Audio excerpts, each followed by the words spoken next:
मरते हुए अभिमन्यु के कान में कर्ण ने क्या कहा था। जब जब महाभारत की बात की जाती है, अभिमन्यु का नाम महान योद्धाओं में अवश्य लिया जाता है। जिस उम्र में आज के युवाओं को ज्ञान नहीं होता, उस उम्र में अभिमन्यु ने महाभारत के अनेकों महारथियों के छक्के छुड़ा दिए थे। लेकिन अंत में भारी पराक्रम दिखाने के बावजूद अभिमन्यु वीर गति को प्राप्त हो गए। लेकिन सवाल यह है कि आखिर मरते हुए अभिमन्यु के कान में कर्ण ने क्या कहा था। तो आइए जानते हैं।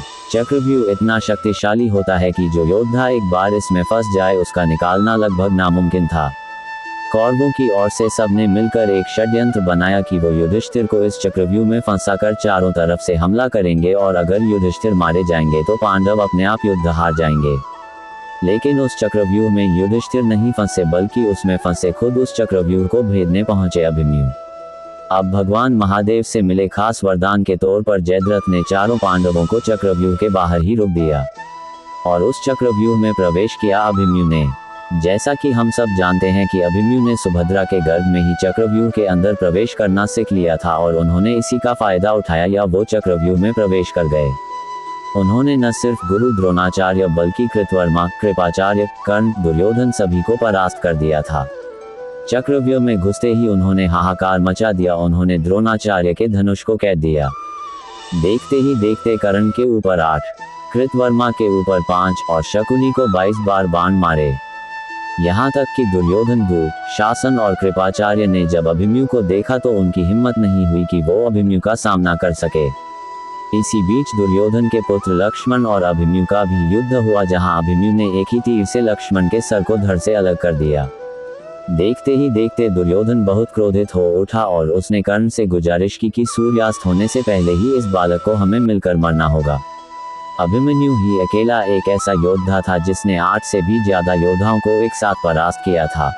जब द्रोणाचार्य को भी इसके बारे में एहसास हुआ, तब उन्होंने कर्ण से ये कहा कि इस बालक के धनुष को हमें छुड़ाना होगा। अगर इस बालक के हाथ में धनुष रहा तो सूर्यास्त होने से पहले ही पूरी कौरव सेना का नाश हो जाएगा।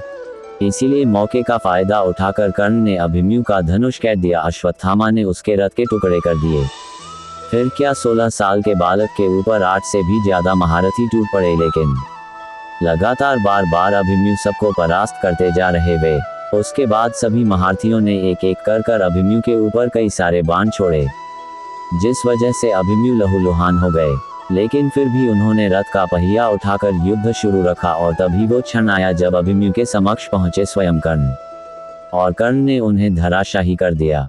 कर्ण ने अभिमन्यु को अपने पास रखा और फिर उनसे कहा, है वीर अभिमन्यु, विश्व के सर्वश्रेष्ठ धनुर्धर बनने की प्रतिस्पर्धा सिर्फ और सिर्फ मेरे और अर्जुन के बीच थी। लेकिन तुमने आज इतना पराक्रम दिखाया कि मैं चकित रह गया। तुमने ये ताज हमसे छीन लिया है। अब दुनिया कहेगी कि इतने सारे महारथियों ने मिलकर एक अकेले बालक का वध कर दिया। अब तुम इस नरक रूपी संसार को छोड़कर हमेशा के लिए स्वर्ग चले जाओ पुत्र। यही वो कुछ शब्द थे जो स्वयं कर्ण ने अभिमन्यु के कान में कहे थे और उसके बाद कर्ण ने अभिमन्यु का वध कर दिया। इस तरह एक महान योद्धा जो मात्र 16 वर्ष का था, जिसने कौरवों के 8 से भी ज्यादा महारथियों को धूल चटा दी थी, वो अब स्वर्ग की तरफ प्रस्थान कर रहा था। अभिमन्यु किसका अवतार है? उन्होंने कहा, मेरा पुत्र पृथ्वी पर बहुत कम अवधि के लिए जन्म लेगा और वह ऐसा वीर बनेगा जिसके जैसा योद्धा पृथ्वी पर कोई नहीं होगा। उसकी वीरता ऐसी होगी कि लोग आश्चर्य से भर जाएं। देवताओं ने चंद्रमा की बात मान ली और वर्चा का अवतार अभिमन्यु के रूप में हुआ। कृष्ण ने अभिमन्यु को क्यों मरने दिया था? उन्होंने हमें बताया कि श्री कृष्ण ने चंद्रमा के हट के कारण ही अभिमन्यु को नहीं बचाया था, क्योंकि अभिमन्यु चंद्रदेव का पुत्र था और चंद्रदेव नहीं चाहते थे कि उनका पुत्र यानी कि अभिमन्यु महाभारत का युद्ध लड़े। असल में महाभारत के अनुसार चंद्रमा का एक पुत्र था जिसका नाम वर्चा था। अभिमन्यु की मृत्यु के बाद अर्जुन ने जयद्रथ का वध करने की शपथ ली थी।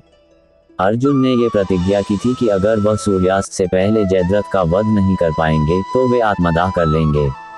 अर्जुन ने ये प्रतिज्ञा इसलिए ली थी क्योंकि जयद्रथ ने छल करके चक्रव्यूह में अभिमन्यु की हत्या कर दी थी। अर्जुन की इस प्रतिज्ञा के बारे में जानकर जयद्रथ भयभीत होकर दुर्योधन के पास गया और उसने अर्जुन की प्रतिज्ञा के बारे में बताया। इसके बाद अगले दिन पूरी कौरव सेना जयद्रथ की सुरक्षा में लग गई। अभिमन्यु के पुत्र का नाम परीक्षित था। अभिमन्यु के मृत्यु के बाद परीक्षित का जन्म हुआ था। परीक्षित कुरुवंश के एकमात्र जीवित पुरुष सदस्य थे। युद्ध के बाद उन्होंने पांडव वंश को आगे बढ़ाया। परीक्षित ही आगे चलकर हस्तिनापुर के राजा बने। मेरी यह जानकारी आपको अच्छी लगी हो तो मेरे चैनल को सब्सक्राइब करें, वीडियो को लाइक करें और कमेंट करें। धन्यवाद। राधे राधे।